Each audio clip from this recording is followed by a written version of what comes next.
Hello दोस्तों, आज की वीडियो में हम दिखाने वाले हैं कि सर्विस टाइम में कौन कौन से बोल्ट टाइट कराना बहुत ज़रूरी रहता है और कौन कौन सा काम करवाना ज़रूरी रहता है। तो आज हमारे पास आ गया है सुपर स्प्लेंडर हीरो का। तो ये बाइक सर्विस हो चुका है, तो हम बस ऊपर का दिखा दे रहे हैं कि कौन कौन सा बोल्ट टाइट करवाना ज़रूरी रहता है। जो आप देख रहे हैं सॉकर बोल्ट, इसे टाइट करना पड़ता है और इसमें बुश भी लगा रहता है।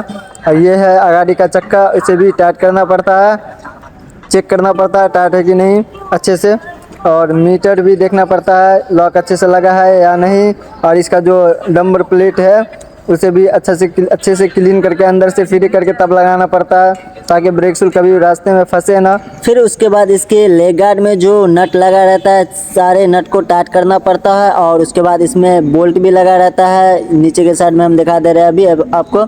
नीचे के साइड में, ऊपर के साइड में 2 बोल्ट लगा रहता है 12 नंबर, और 2 बोल्ट नीचे के साइड में यहाँ पे लगा रहता है 12 नंबर बोल्ट। इन सारे बोल्टों को टाइट करना जरूरी रहता है, वाइब्रेशन के कारण लूज हो जाता है ये। फिर उसके बाद इसका हेल्डिंग चेक करना पड़ता है, ढॉक है या टाइट है, और अच्छे से मिलाना पड़ता है। फिर उसके बाद जो नीचे में ये आप बोल्ट देख रहे हैं 17 नंबर नट देख रहे हैं, उसे भी टाइट करना पड़ता है। और फिर उसके बाद स्पोकेट साइड का जो हाफ एक्सल रहता है उसे अच्छे से टाइट करना पड़ता है, और चेन कवर को अच्छे से बैठाना पड़ता है। और उसके बाद सारी गार्ड जो है उसे भी टाइट करना पड़ता है।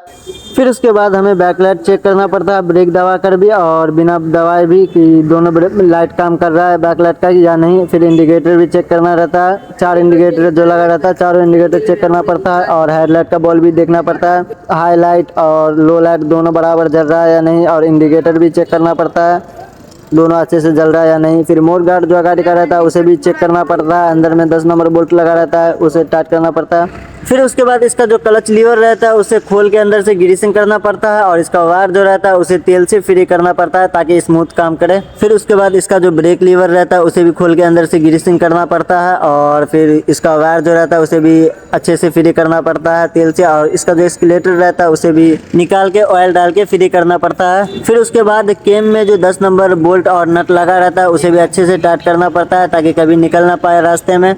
और ब्रेक को भी अच्छे से एडजस्ट करके लगाना पड़ता है। फिर उसके बाद पीछे के चक्का में हमें 3 नट देखने को मिलेगा, जिसे अच्छे से टाइट करना पड़ता है, ब्रेक नट और तन्ना नट और चक्का मेन नट।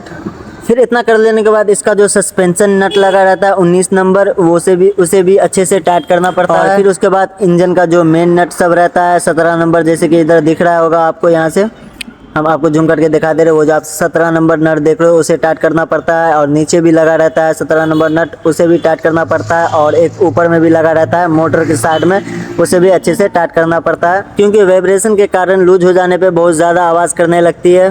फिर उसके बाद इसके वाइजर का भी नट टाइट करना पड़ता है, जैसे कि 2 ऊपर में लगा रहता है, यहाँ आपको दिख रहा होगा, और 2 10 नंबर बोल्ट नीचे से लगा रहता है नंबर प्लेट के ऊपर में, इन्हें भी टाइट करना पड़ता है ताकि वाइजर आवाज़ ना करे। और ये सारी चीज़ सर्विस में करवाना बहुत ज़रूरी रहता है, और इन सब चीज़ों का कोई चार्ज नहीं लगता, सब सर्विस में फ्री रहता है। तो आप लोग कभी भी सर्विस कराएं अपनी बाइक की तो इन सब बातों का ध्यान रखें, वरना सर्विस कराने के बाद भी आपकी बाइक ज़्यादा हल्की नहीं लगेगी, भारी चलेगी और चलाने में मज़ा भी नहीं आएगा। और जानकारी अच्छी लगी हो तो लाइक करके हमारे चैनल को सब्सक्राइब कर देना। मिलते हैं फिर अगली वीडियो में किसी नए टॉपिक के साथ, तब तक के लिए बाय।